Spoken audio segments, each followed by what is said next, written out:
Yung 1 million increase ng Bureau of Treasury, agency? Proposal? Yan po ay galing po sa unprogrammed funds at inilipat ho natin sa program. Proposal po ba yan ng agency? Proposal ho ng technical working group nung pinag-usapan ho. Ano pong pangalan at address ni TWG? I mean, again, we want transparency, Your Honor, right? So we have to put it on the record. Yeah. Well, the whole changes involved in the committee report is about, according to you, 326 billion. So isn't it just proper and right that we know who the proponents are of these proposals? Nung nagdedebate. Pero ngayon, ang proseso na gusto ng ating ginagalangan chairman ng Committee on Finance, lahat padaanin na sa period of individual amendments, doon ipasok at dito niya pagpapasahan kung tatanggapin niya o hindi. Tama po ba? At kung may contention, ayaw niya, pagbobotohan sa plenaryo. Pero ang tanong ko, nagalang-galang na chairman, in the interest of transparency, is it written in any portal who proposed the changes to the HGAB in the committee report? I'll give you an example. Out of the blue, yung Cagayan State University, pinroposa ng 77 million na dagdag. Pero yung katabi niya sa rehiyon na yun, Batanes State College, wala. May I ask, who proposed the 77 million increase? Is that in any of the portals that we have right now? Again, in the interest of transparency. Actually, yung mga proposals, we took into consideration rin yung mga proposals ng mga agencies. But as we always practice, mga agencies po magpapadala ho dito ng mga recommendations, what to increase, what to augment. So we consulted also with our vice chairman, we consulted also with the members through the technical working group. Kaya ho, nag-issue kami ng notice for the technical working group para doon natin mapag-usapan. In fact, si Senator JV was there, Senator Lauren was there. Your Honor, is it your position that all of the proposed increases in the committee report were given by the agencies themselves? Halos lahat po. No. All or not all? Halos lahat. What about those that did not come from the agency? Kanino po nanggaling? Sino po ang proponent nun? May mga proponent po na galing po sa mga senators. Sino nga po at sino po ang nagpas? Sino yung proponent at sino yung nagpasya? Dahil yun po ang gagawin natin ngayon sa plenaryo, hindi po ba? Ipo-propose sa floor, pagpapasyahan po ninyo. Kung hindi agree, pwedeng pagbotohan. So pwede po bang malaman, nakalagay po ba sa mas kinasaang transparency portal na ginawa natin, isa sa mga unang resolusyong pinasa natin, kaugnay sa budget, kung sino nag-propose individually nitong mga ito? Halimbawa po, I'll just pick at random, Your Honor. Yung 1 million increase ng Bureau of Treasury, agency? Proposal? Yan po ay galing po sa unprogrammed funds at inilipat ho natin sa program. Proposal po ba yan ng agency? Proposal ho ng technical working group nung pinag-usapan ho. Ano pong pangalan at address ni TWG? I mean, again, we want transparency, Your Honor, right? So we have to put it on the record. Yeah. Well, the whole changes involved in the committee report is about, according to you, 326 billion. So isn't it just proper and right that we know who the proponents are of these proposals? Marami ho kasing mga proposals pinapadala ho sa amin in writing. In iba ho ay tinatry ho natin ma-accommodate by finding sources. So lahat naman ho yan in writing pinapadala ho Mr. Chairman, ulitin ko po ulit. Mr. President, I'm sorry. Wala naman pong problema eh. Ang tanong ko po, nakasulat po ba yan sa mas kinasaang transparency portal na nilabas ninyo kung kanino nang galing yung mga proposal na nilagay sa committee report ng Committee on Finance at sino po yung nag-approve? Hindi po pwedeng, alam mo yun, komite, Nakuha po. Opo. So, again, at random, I presume, the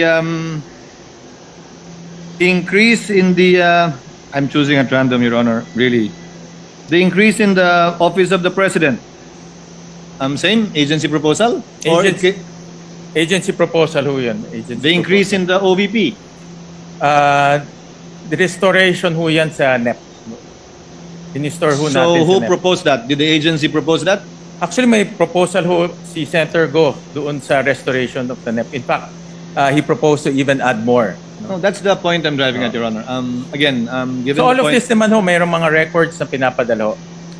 I agree, Mr. President. Compile naman namin. I agree, Mr. President. But And again, during the technical working group, we go line by line also.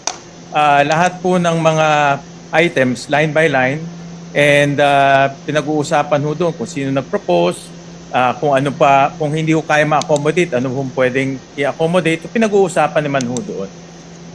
again, agreed, Mr. President. We have no debate there. The point is, although it's collated, although it's compiled, is it found anywhere?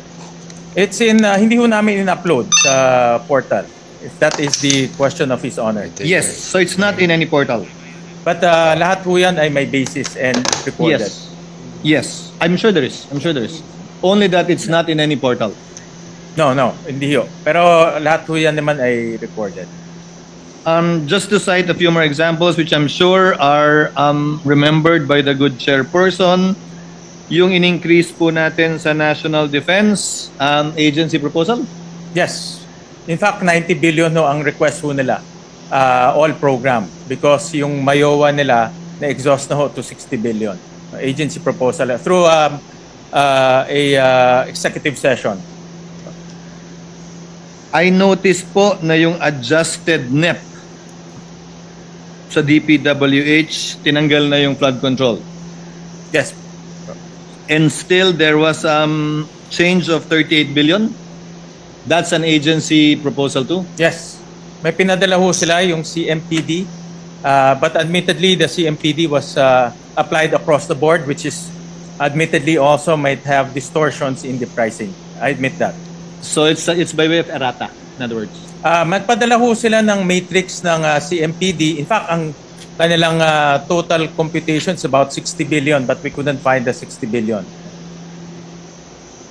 Yung sa Philippine Coast Guard agency proposal, Your Honor? Yes, recommended by Senator J.B.R. Cito.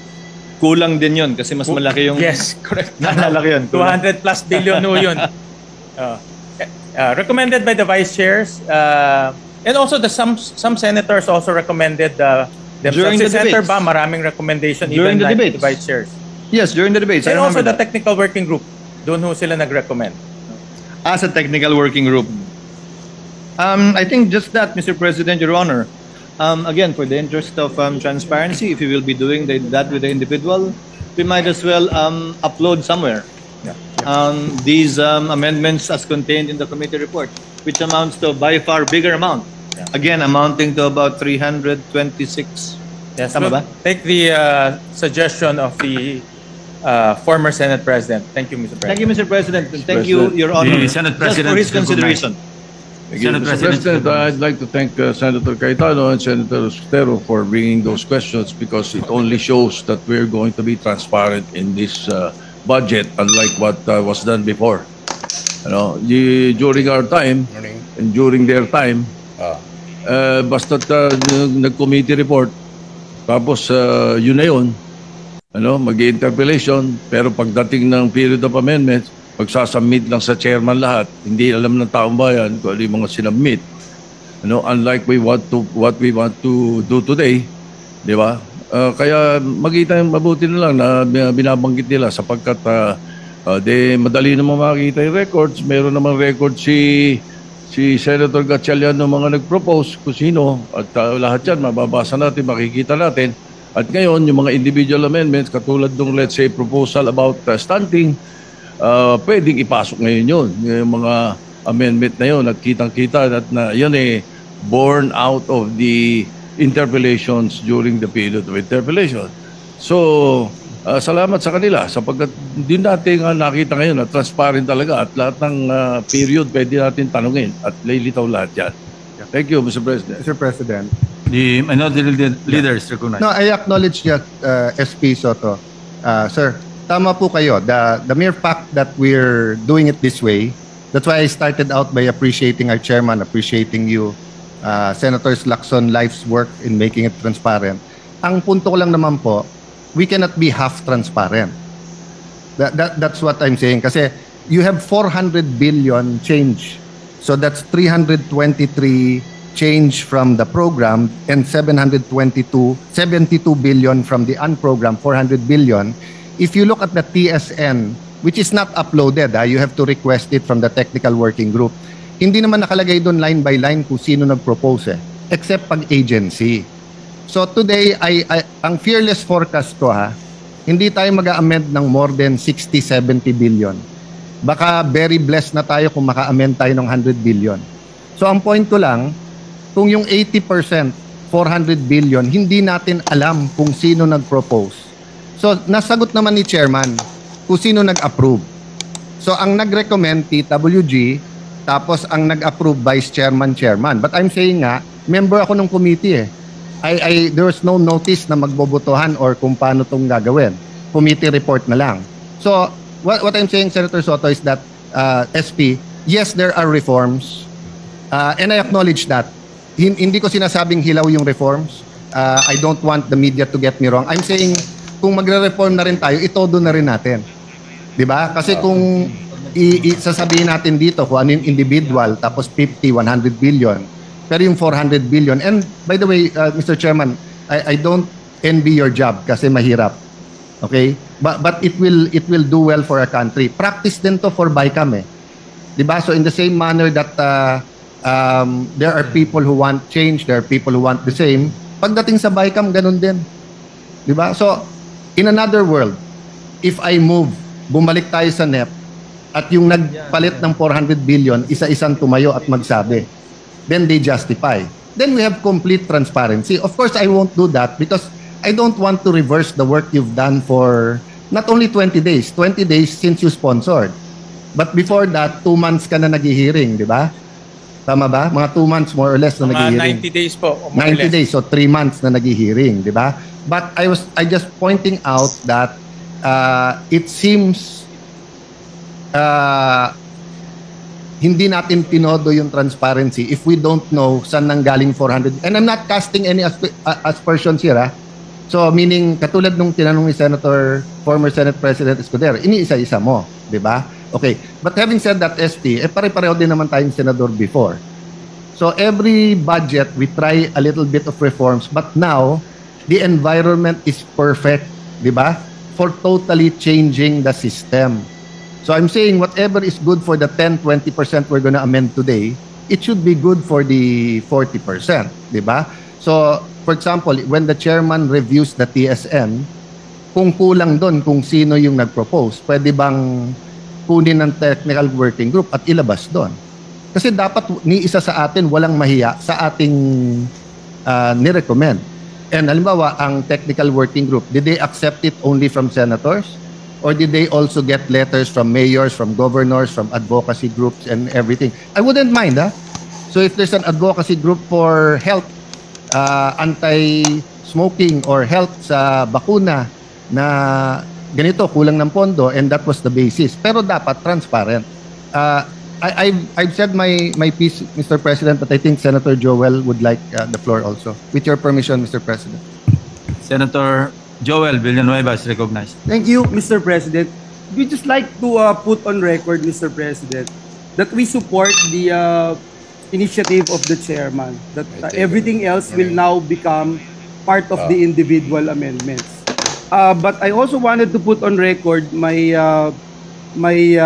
support to the statements made by Senator Alan Cayetano that when we had our interpellations on the floor, Mr. President, we were thinking that when the vice chair, the chairman himself, for instance, Senator Win, Senator Amy Marcos, when she was sponsoring the budget of DTI, the chairperson and the vice chairpersons actually agreed with a lot of our suggestions and recommendations. But apparently, Mr. President, I am not sure actually if these initiatives that we have introduced during the period of interpellation will become part of the committee amendments. Now, the chairperson is saying that everything else will fall under individual amendments. So ang question ko, Mr. President, process. Because if I heard it right a while ago, after the committee amendments being introduced by the chair, each and every senator, the leadership first or whoever, if it's alphabetical in order, will introduce their individual amendments. But again, let me put on record why I support the statements made by Senator Alan Cayetano, because if it is a committee amendment, chances are talagang mananalo yun. And to support my statements, Mr. President, during the interpellations, the vice chairpersons, including the chairman of the Senate Committee on Finance, actually agreed during the period of interpellation. But if it will not be part of the committee amendment, then it becomes individual amendments. What would happen? Would it be per senator, alphabetical order, etc.? But at the same time, I'm also thinking, is it part of the committee amendments that the chair will introduce right now, Mr. President? Well, since this is a appropriations measure, the committee report is the committee amendments because it amended the general appropriations bill. Yes. So that is the process. And admittedly, during the marami ho tayong doon sa plenary debates, marami pong mga gustong madagdagan or mabawasan. That will come now in the form of individual amendments. So Okay. yun po yung So that's clear, Your Honor, distinguished colleague, Mr. President. But, Mr. President, what are you going to introduce now? Is it your individual amendments or committee amendments, Mr. President? the senators' individual amendments. So you're no longer introducing committee amendments based on what happened during the interpellations. Wala Is na that po correct? kasi the committee report is the committee amendments because this is a The committee amendments prior to the interpellations on the floor. yes, correct. Thank you. But we had, if you remember, we also have some briefings that almost 90-day, almost 2 to 3 months of briefings. So doon pa lang marami na rin ho tayong Again, thank you, Mr. President. Let me close by saying that when we introduce or interpolate the budget of different agencies, the vice chairpersons, the chairman himself agreed in so many ways about our initiatives, our recommendations, and unfortunately, Mr. President, it will go in the category of individual amendments, and chances are it might, or I don't know the chances of being voted down or being carried by the committee. Thank you, Mr. Chairman. Thank you, Senator Villanueva. Majority Leader. Thank you, Mr. President. Mr. President, just for clarity, and I think I understand the query of our distinguished minority floor leader. In the previous Congresses, the committee chairman would also, with due respect to our chairman, would already read the difference between the HGAB and our final version. And the difference, of course, would be on the amounts that the committee has amended as committee amendments. Siguro, for clarity, the good chairman will agree, we'll just distinguish the major amendments that he made in the committee report so that we know. I think that also answers the query of the good gentleman from Bulacan, because he might be proposing amendments that are already there. Is that correct? Yeah, so he might be proposing amendments that are already in the committee report. Maybe I can ask for a minute suspension, Mr. President, so that the chairperson would probably look at his records.